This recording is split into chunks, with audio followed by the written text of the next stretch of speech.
In 2014, the U.S. helped to overthrow the last Ukrainian government that just wanted calm, because President Viktor Yanukovych wanted neutrality.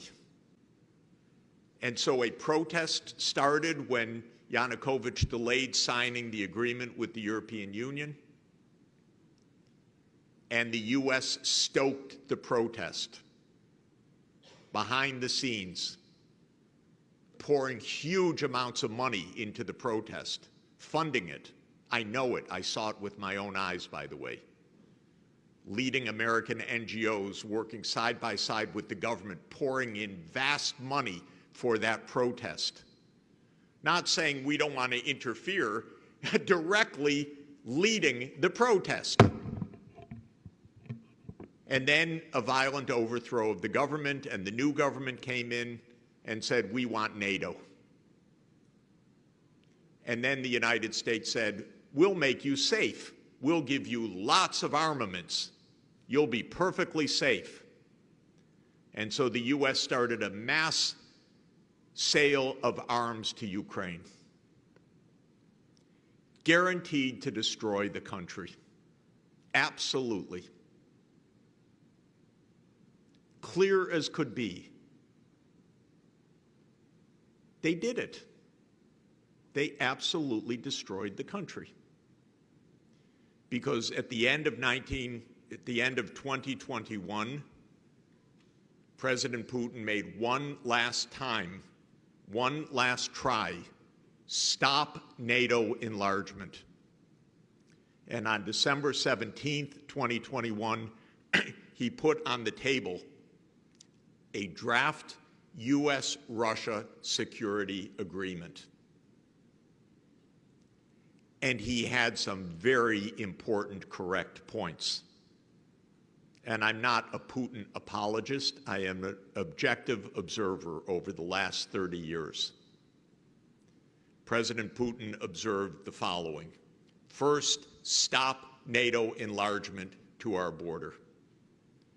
Second, the U.S. had walked away from the anti-ballistic missile treaty unilaterally in 2002, and it had basically ended, it started to place Aegis missiles in Poland and Romania.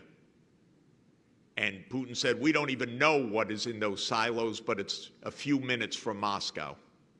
This is intolerable. You unilaterally left a treaty. Now we are vulnerable. The United States said, we don't negotiate with you. And in January 2022, the U.S. gave a formal reply to Putin. And the formal reply is, NATO enlargement is none of your business. Literally, that is U.S. policy. It's none of your business. Not that we will sit down and discuss, negotiate, try to understand your security concerns. It's none of your business. I actually called the White House on December 30th, 2021, and spoke to one of the top officials, not to the president, and begged them, negotiate, avoid a war. No, no, Jeffrey, we don't have to negotiate. It's not really about NATO, I was told. I said, if it's not about NATO, say that NATO won't enlarge. No, no, we can't do that. And on February 21st, 2022, Russia Security Council met. President Putin asked Foreign Minister Lavrov, give a report of the status of your discussions with the Americans.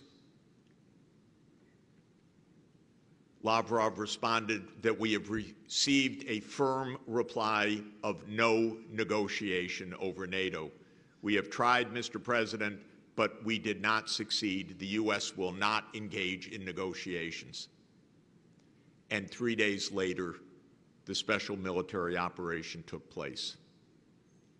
Since then, hundreds of thousands of Ukrainians are killed, 10 million have fled the country.